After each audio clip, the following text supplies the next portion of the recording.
Hey everybody, welcome to another GG.CO.UK video with me, Daryl Carter. Today I'm joined by Andrew Mount, my fantastic colleague, and we're going to have a little look back and have a little review on the Dublin Festival this weekend. Jesus Christ, Andrew, what excellent action. I'm in shock. You call me fantastic, so thanks, Daryl. Yeah, no, it was an amazing weekend. An amazing weekend if you back the favourites in the graded races, because you hit the first 8, didn't you? And then the wheels came off after Monkfish's win. Yeah, what a fantastic weekend of racing we had. Absolutely wonderful. Yeah, it really just felt like the whole season just ramped up. The first race that's worth looking at is the Novice Hurdle, Grade 1 Novice Hurdle, won by Gillard de Mensil. Now heading the Ballymore market, Andrew, what do you make of that? Yeah, well, this is one that I've managed to lay win and place when he won impressively on Saturday, just because he had a hood on for the first time, which is a big negative usually for Willie Mullins hurdlers, and because Humidor got stuffed with the first-time headgear on Sunday. But I was really impressed with this because they didn't go particularly hard up front, I felt, and the pace held up. The second and third were in the first 2 or 3 throughout, and coming from off the pace, putting distance between himself and those front-running rivals so effortlessly was hugely impressive. So yeah, he's bang on my shortlist for the festival. And I also like the performance of the fourth in that, Fakera, who was in the cheek pieces for the first time, came from off the pace, one of Gordon Elliott's. I think he's heading for the Albert Bartlett. Yeah, I would totally agree. There was a part of me when I was watching the race that I thought he's never going to get out from that position, hugged against that rail off a slightly, well, not a ferocious gallop, not a slow gallop, but I thought he had a bit to do there, and he was keen early on. I don't think the hood really worked the oracle that they thought it was going to go into. And like you say, I thought the second were well positioned, and I actually agree. I thought Fakira is going the right way in terms of an Albert Bartlett contender stepping further up in trip. So it was a really impressive performance. I like the way he stretched out towards the end. I thought there were a couple of eye catchers. Shadow Rider was another one wearing a hood. He seemed to go out like a light about 2 hours. I don't know what's wrong there. He might get a fair handicap mark. And Cape Gentleman at the back of the field was travelling really nicely and then pulled up. There must have been something amiss there. But I thought it was a fantastic race. I think it's going to be a race we look back on. I don't think we'll say it's as deep as we first thought now. But I do think the winner is definitely worthy of being at the top of the market for the Ballymore where it stands. Dublin Chase was next. Andrew, Shishkin, Poussoir, and me and you were quite keen to back Min for this race and take Shishkin, Poussoir on. I think he answered any questions there were to answer. I thought it was really impressive. I genuinely thought it was a 10 out of 10 performance for me. Yeah, Min jumped poorly, and if you bet Min each way as I did, or played the forecast to finish second to Shishkin Poussoir, you soon knew your fate. But yeah, Shishkin was superbly impressive, and it's just a case of how he gets on at Cheltenham, because he didn't turn up in the race last year and went a short price in the Ante-Post books. Same again this time around. You assume if he jumps and there's no jumping errors, he's going to take all the beating. And yeah, I actually thought the jumping was a bit better this time around than it's usually shown. Did you feel the same? Yeah, pretty much so. But again, we're dealing with small fields on flat tracks again, and how is he going to get on at Cheltenham in what you assume is going to be a bigger field? But I couldn't back. What is he now, 11 to 10 on or something like that for the I think best price even money. Oh, yeah, evens with Victor Chandler, I think. But you think he's probably going to win on the bridle or make an early mistake and pull up. So probably not a great deal in between there. So yeah, back him to win and lay him for a place might be the only angle there, I think, when it comes to Cheltenham next month. But I'll be looking for something each way at a bigger price nearer the time. Yeah, I agree. Just in comparison to Ergun Amin, who we'll touch on in a second, he was 4 lengths faster at his circuit time. In comparison to the handicap on the card, Wave of the Sea, who won off 133, he was 10 lengths faster on the overall circuit time, and he carried 2 stone more than Wave of the Sea, who won off 133. So a proper 165 performance, if you like. But yeah, I think he's got an arsenal of weapons. I think turn of foot, the way he travels, the faster they go, the better he seems to be. And he seemed to brush back here and notebook aside like they were handicapped. So I thought it was a real decent performance. And Ergun in the Arkle, as we just mentioned there, this horse, I didn't expect this for this horse. I had this as a 165 performance. I thought he was fantastic. Like I say, just touched on the times there. He was 4 lengths slower than Chacon Poursoir, but the pair of them were not all out at the finish. I thought it was an electric performance. Just to play devil's advocate a little bit, say that he made all the running again, like you say, a small field. He was able to dictate up front and didn't feel like there was any pace pressure on his jumping. But I mean, I think we're really splitting hairs a little bit there with that performance. What did you make of it, Anurgamine? Yeah, visually impressive. I mean, I thought he might be in trouble when he started jumping out to his right, and he did that on further occasions, but still won.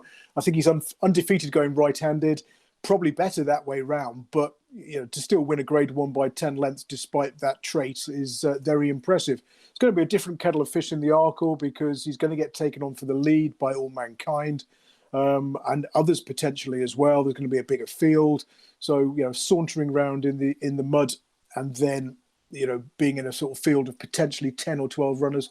I mean, it could cut up as it has done in the past, but there's going to be, like you say, more pace pressure at Cheltenham next month. Shishkin's going to be sort of travelling well behind him, you assume, and it's going to be a fantastic race. But now, I mean, he was 11-2 before Saturday's race. Now he's the best price, 11-4. I'm quite happy to leave him alone at that price. And if I'm going to play in the race at all, it'll be on the day now, I think. So if I had to push you for an answer between Shishkin and Anurgamine now, who would you start with? I'd say Shishkin because of Cheltenham form.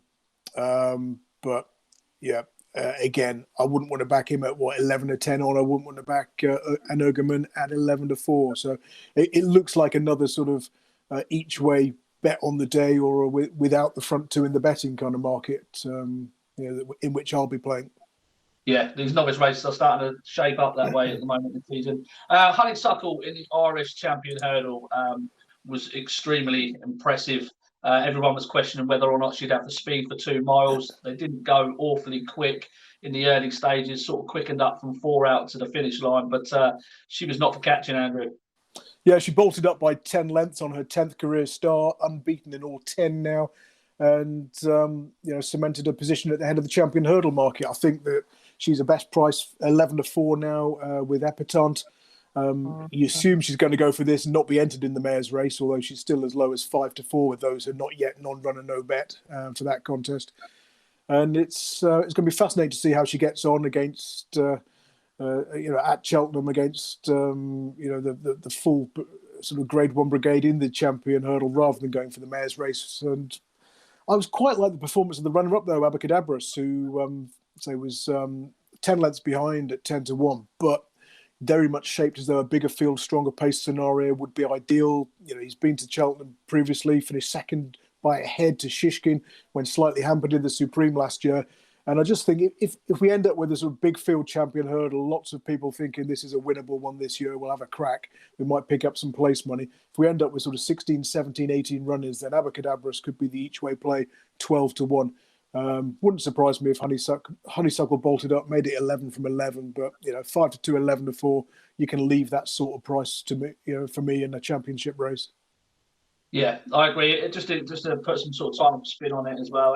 14.4 lengths faster than drop the anchor in the 2 mile handicap on the card. So it was a fairly decent overall circuit time. I personally thought that Honeysuckle would probably be better suited to a race at Cheltenham than she would have actually been suited to the race on Saturday. Bigger field, stronger pace, stiff finish.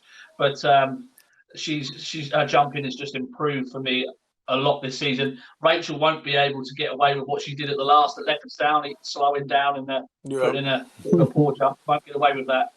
So she'll have to fly that hurdle. But I mean, it's setting up for a fascinating clash. And I do agree. I thought Abacadabras was better than Bear Result there, or better than the distance beaten. So he is another interesting contender back at Cheltenham. Final race on the Saturday, Kilcrut.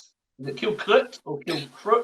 Kilcrut, according to people who live there. It's somewhere in Ireland, and somebody went onto Twitter shortly afterwards and said it's Kilcrut. I live there, so I'll take their word for it. But Southwell, Southwell, Corto Star, Cato Star. Who cares? Let's just enjoy the performance. Yeah, I thought he was fantastic. Finished on the bridle. I mean, he brushed them aside like they weren't even there. the only slight gripe I've got when horses do this is that no horse really is going to win the champion bumper on the bridle. So I tend to like to see what they find off of it. That question hasn't really been answered for me, even though he didn't need to be off the bridle. It would still be something that was in the back of my mind. It was an okay time figure. Do you think he's worthy of favouritism over Sir Gerard at the moment at the top of the bumper market? Well, he was visually impressive. His turn of foot was wonderful to watch, and he really just went whoosh, took off, and looked like an aeroplane in the closing stages. But whether you want to back him at 6-4 for the champion bumper, given that Anticipated was beaten in the race last year with a similar profile, then then maybe not. But yeah, would it surprise you if he followed up at Cheltenham? No. Do you want to back him at 6-4? Probably not. So yeah, I mean. It was a fantastic race to watch, but yeah, from a Cheltenham perspective, short enough for me now. Yeah, I agree.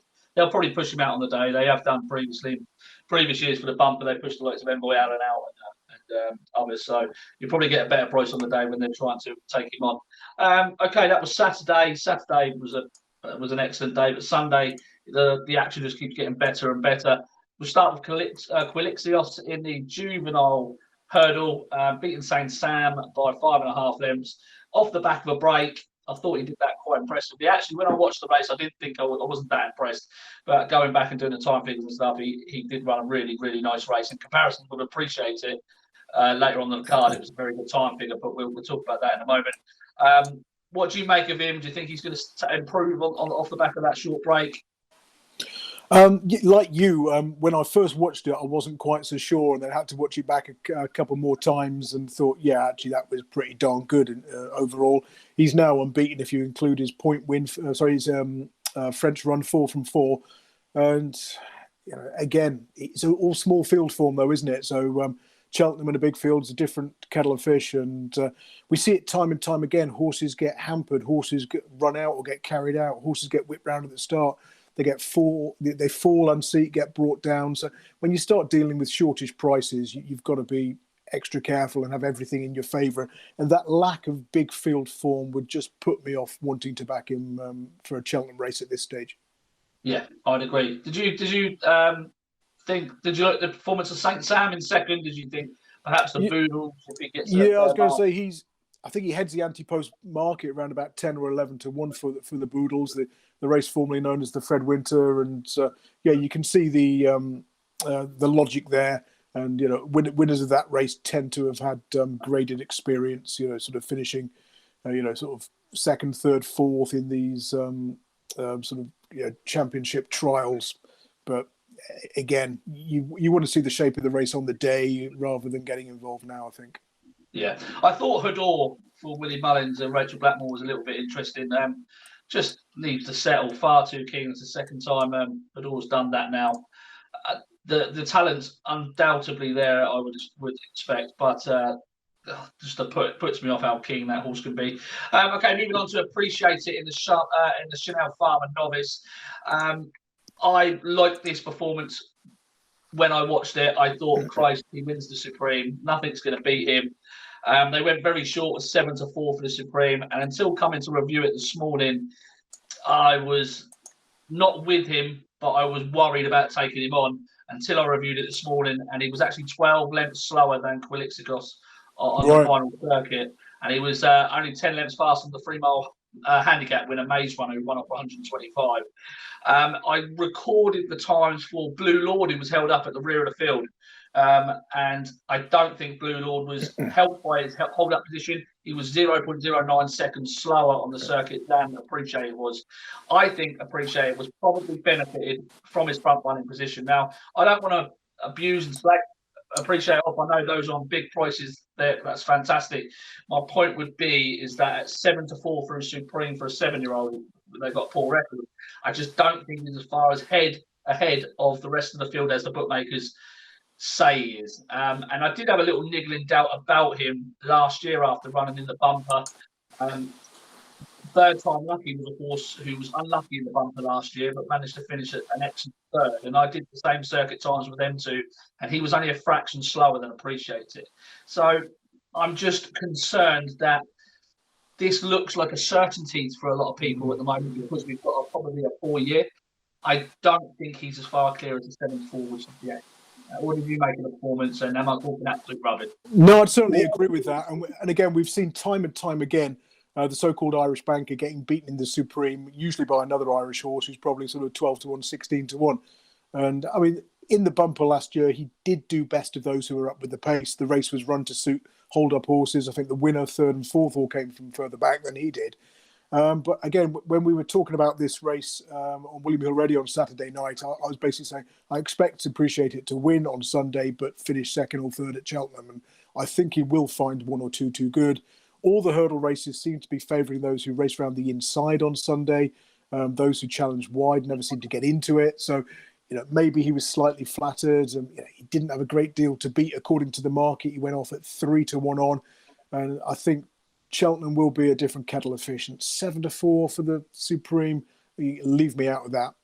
Yeah, I agree. And that's not to go against anybody that, like I say, is on a bigger price. If you are on a bigger price, it's fantastic. I mean, if it was a 10 to 1 shot, I think we'd all be having a bit of the 10 to 1, even if it was just a saver. But I just think if you're going in now, I think it's worth just taking a steady approach on that 7 to 4, because I don't, like I say, I think it's as far clear as everything as the bookies make him out to be. There is also a school of thought that with the Supreme looking pretty weak, some of the better juveniles might be supplemented for it and switch to this race instead. So, you don't know the final makeup of the field yet, and you could find one or two, more other progressive types pop up at the head of the market nearer the time.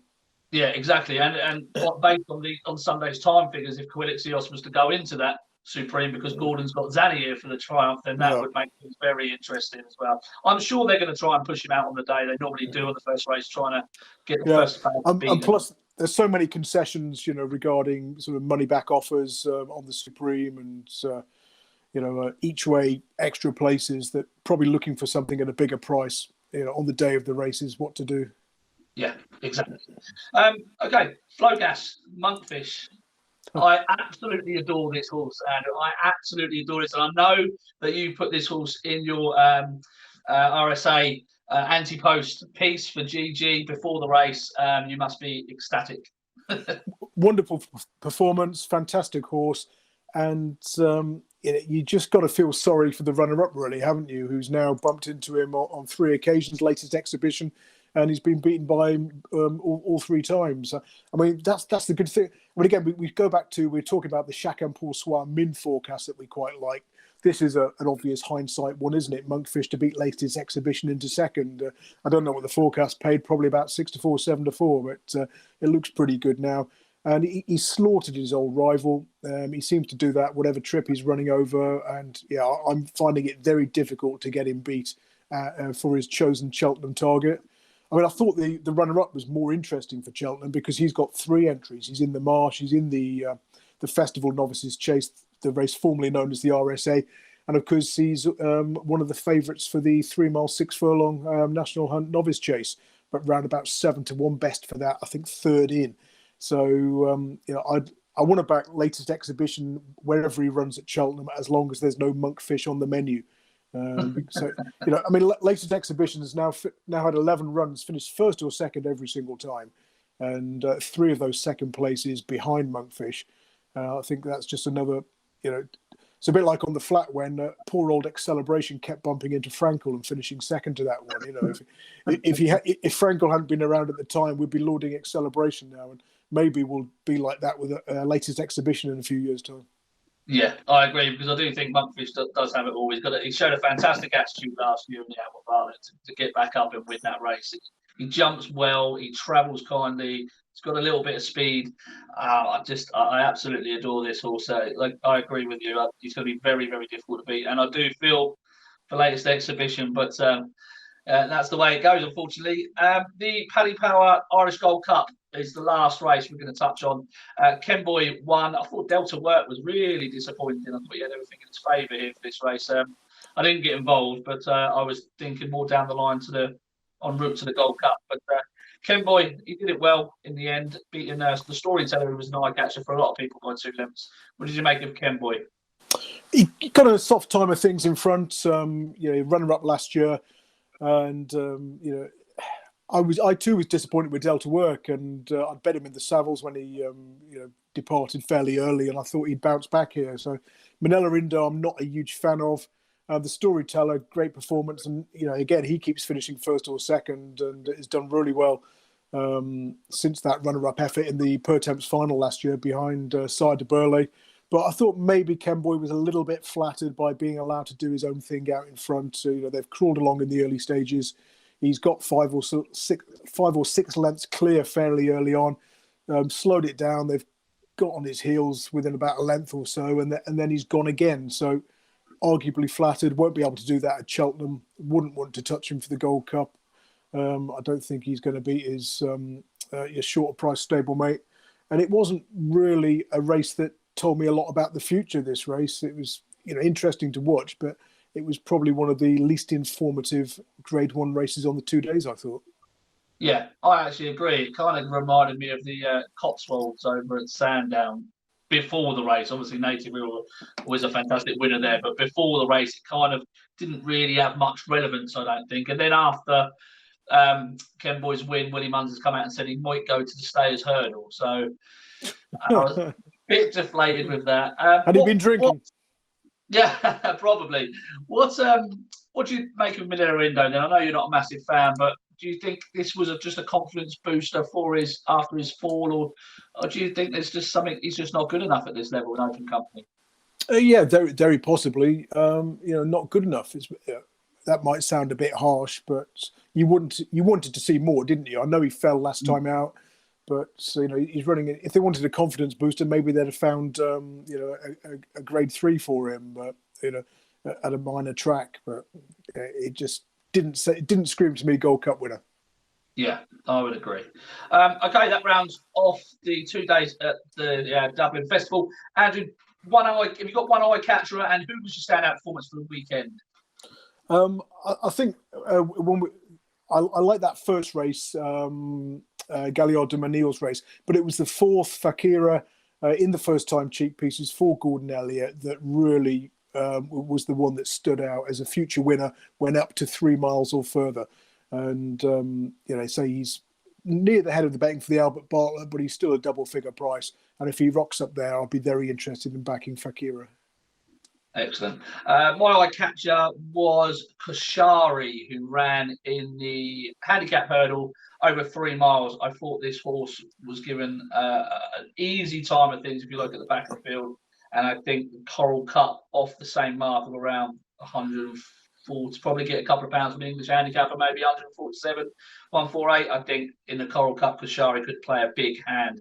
Standout performance for me was Monkfish, of course. I thought that was just exhilarating to see him jump well and run away with his contest with ease. So very informative weekend then, Andrew. Thank you very much for joining me. And check the GG.CO.UK website out for all of Andy's tips and all of my tips. And we'll speak to you later in the week.